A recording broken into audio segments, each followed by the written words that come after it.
The first part of the screencast I'm doing is the purpose game.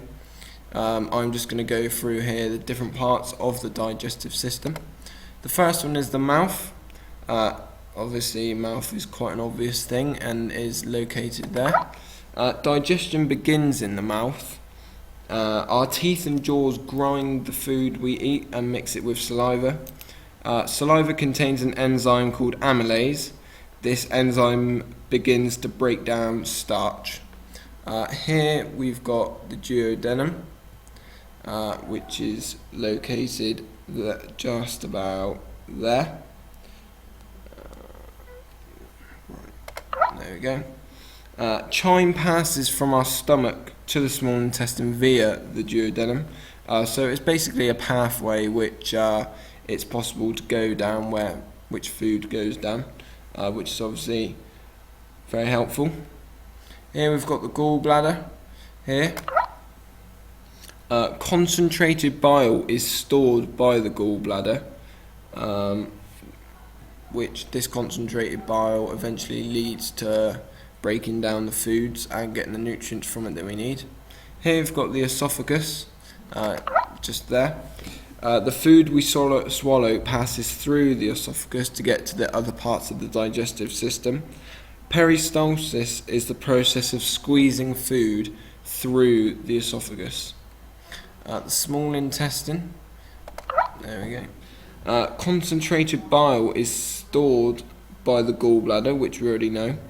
Villi line the wall of the small intestine. Vitamins, minerals, amino acids and sugars are absorbed by the intestinal wall. Chyme passes from the stomach to the small intestine. That is via the duodenum, which we already know about. Next one, the rectum, is found there. The rectum has an important job, but it's not a very big one.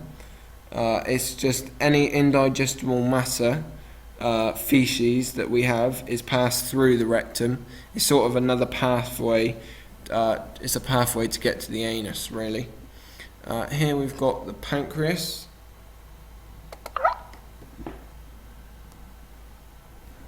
In the pancreas produces digestive juices.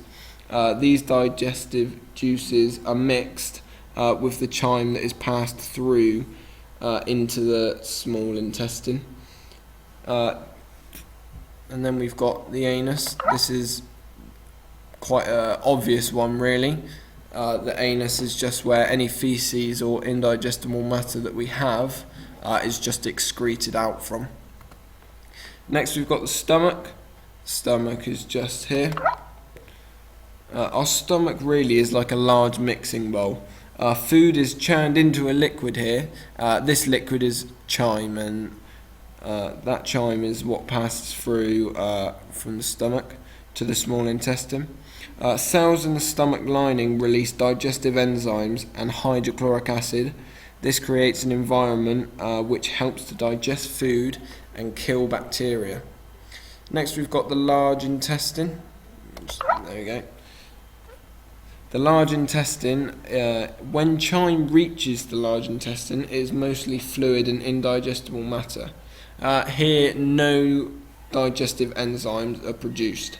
That indigestible matter then just goes on to the rectum and then just goes on to the anus to be excreted.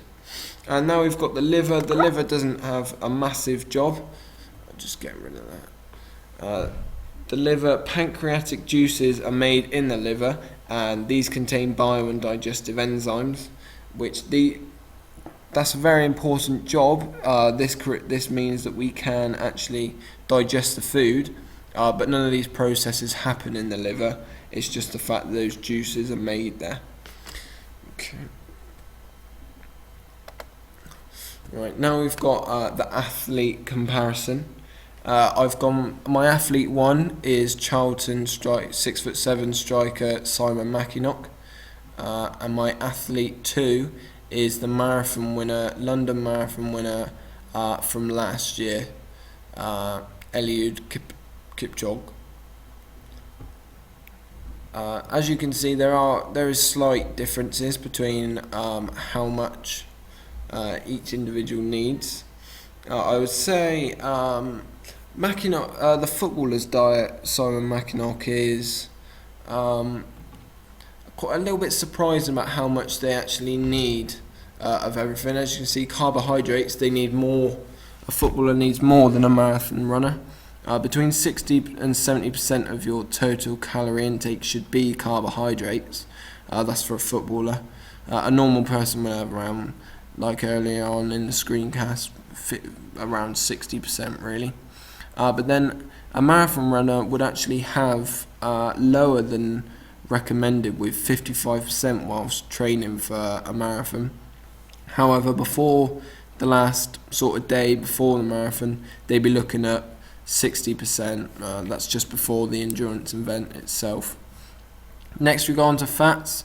Mackinock, the football player, people say that it's unhealthy to eat all these fatty foods, which is true. However, we do need to eat fatty foods, where we need around 20% of our daily calories should be from healthy fats. However, it's not always as simple just finding healthy fats. Sometimes you do need some of the unhealthy ones as well.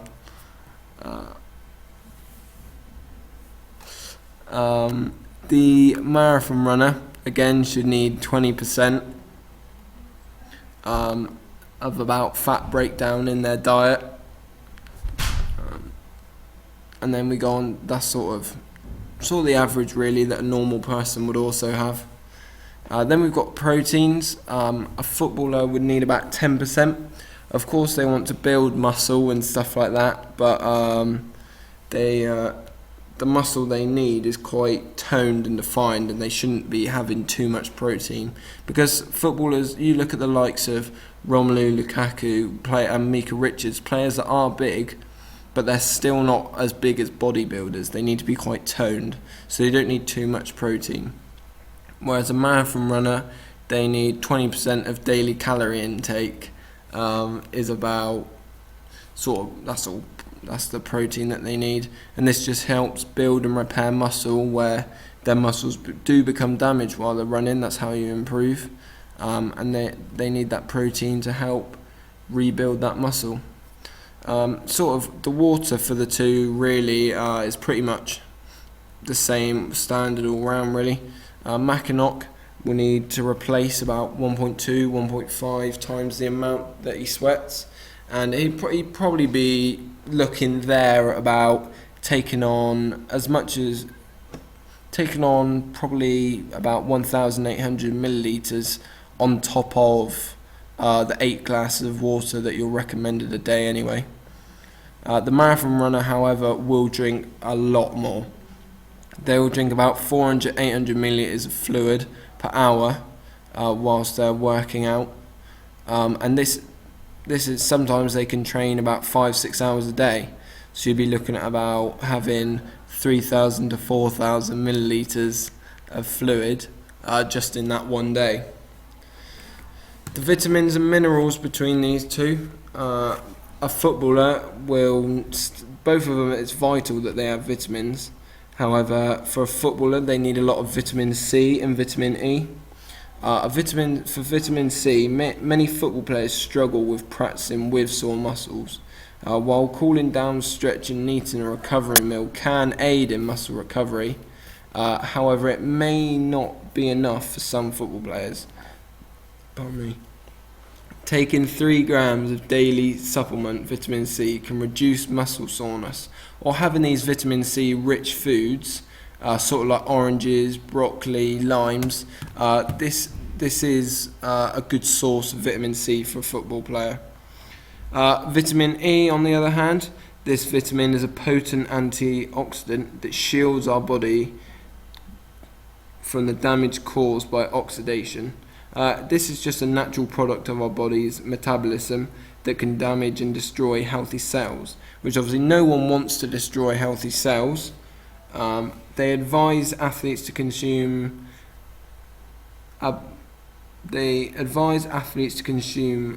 an adequate amount of vitamin E to offset this effect. The marathon runner, on the other hand, they also need vitamin C, but they need vitamin B just as much. So it's almost like vitamin B and vitamin E have swapped for the both of them. With vitamin B, endurance athletes may need up to double the generally recommended levels of B vitamins. In particular, severe deficiency of vitamin B12 can lead to anemia and reduced performance. Runners who increase their energy intake by increasing their intake of refined carbohydrates without paying attention to the overall quality of their diet may need additional vitamin B. With vitamin B for a marathon, this is very key. However, people think this is very key because there is little clear evidence for the benefits of vitamin C supplementation in runners before an event. It is known to support the immune system and to help the body respond more effectively to stress hormones and anti-inflammatory chemicals. However, studies have not found any particular benefits of vitamin C for muscle damage or for reducing the upper respiratory tract infections in moderately trained marathon runners. However, someone like Eliud isn't just moderately trained, these are world class. Indeed, some evidence suggests that vitamin C supplements in athletes can actually impair immune function, reduce endurance capacity, and lower training efficiency. Then we go on to the minerals of the two of them. Mackinac, the footballer, needs quite a bit of iron.